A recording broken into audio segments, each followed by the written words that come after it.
Mr. Melvin Yong.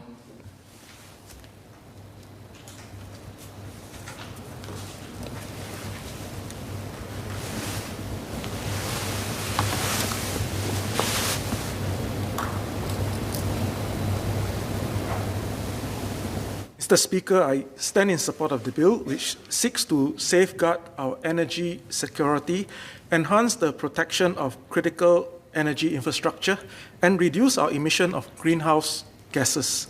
Sir, before I begin, I would like to declare my interest as the President of the Consumer Association of Singapore.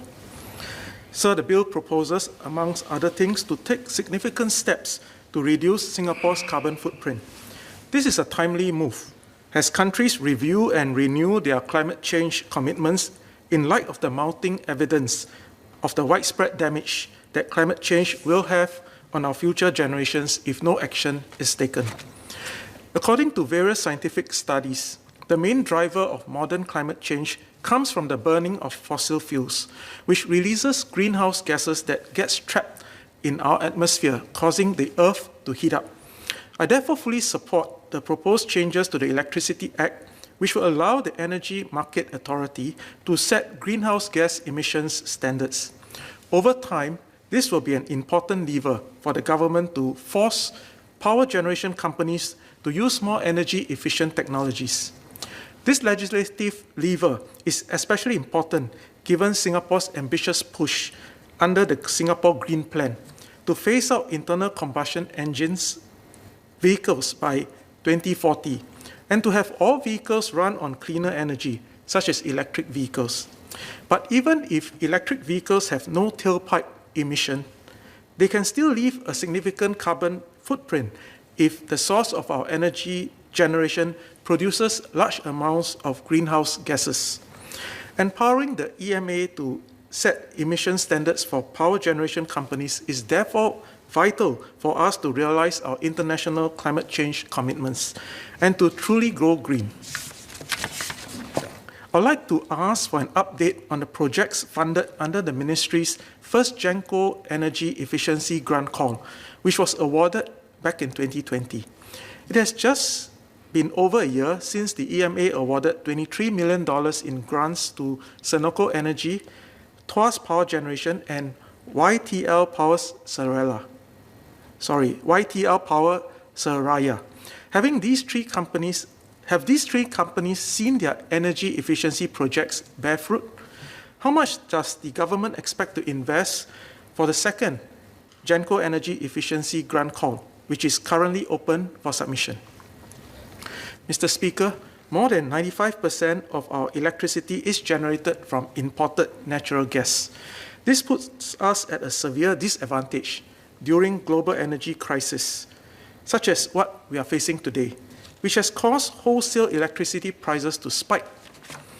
The bill's proposal to empower the EMA to acquire, build, own, and operate critical power sector infrastructure if there's a failure in the private market can be seen, therefore, as an important safeguard for our nation's energy self-sufficiency should such global conditions happen again in the future.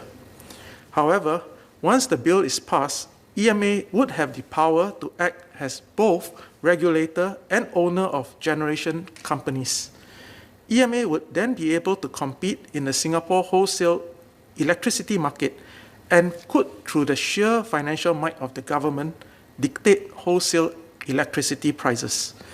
I'm therefore glad that the Minister has assured in his second reading speech earlier that the appropriate safeguards and processes will be put in place to ensure fair market competition and prevent conflicts of interest from arising. Mr. Speaker, the recent spike in wholesale energy prices has resulted in some retailers in the open electricity market having to exit the consumer retail market. Minister Tan See Leng spoke at length about this during yesterday's sitting in response to the parliamentary questions filed by me and various members in this House. According to the Minister, the exit of these retailers has affected about a tenth of household consumers in the open electricity market. We cannot underestimate the negative impact that this has had on affected consumers. Their contracts have been cut short, and they will need to migrate to a new retailer that offers more expensive electricity plans, or have their accounts transferred back to SP Group and pay for their electricity at the regulated tariff. The prolonged telecommuting work arrangement due to COVID-19 has also meant an increase in the average household electricity consumption during this period.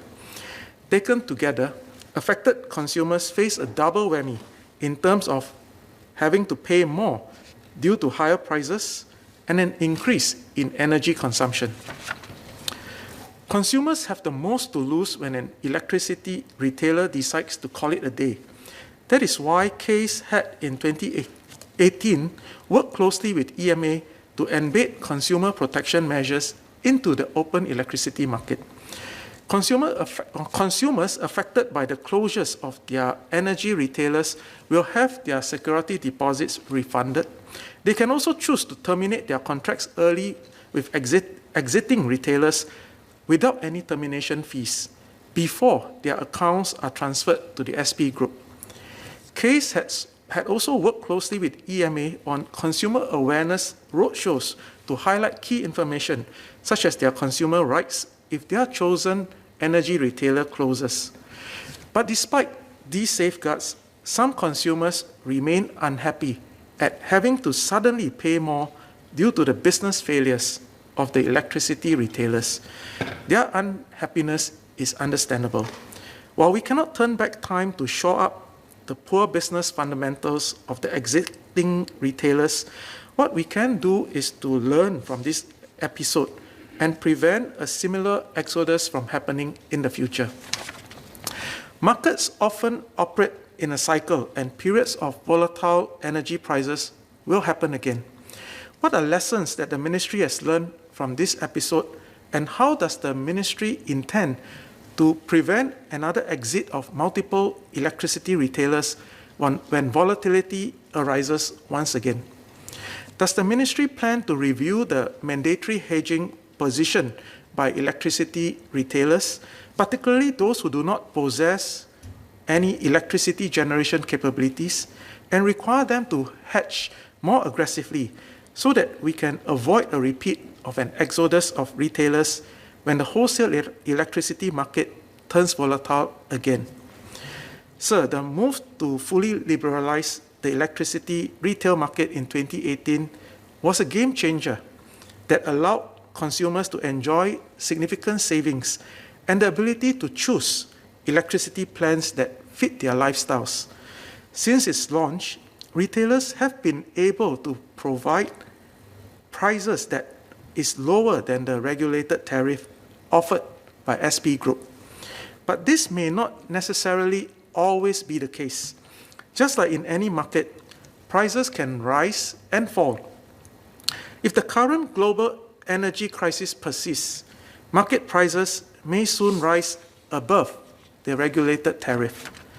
I hope that this exodus of retailers will not end up becoming a false dawn for the open electricity market, and I hope that the government can do more to ensure market stability while ensuring that our consumers continue to enjoy attractive electricity prices and more competition in the market.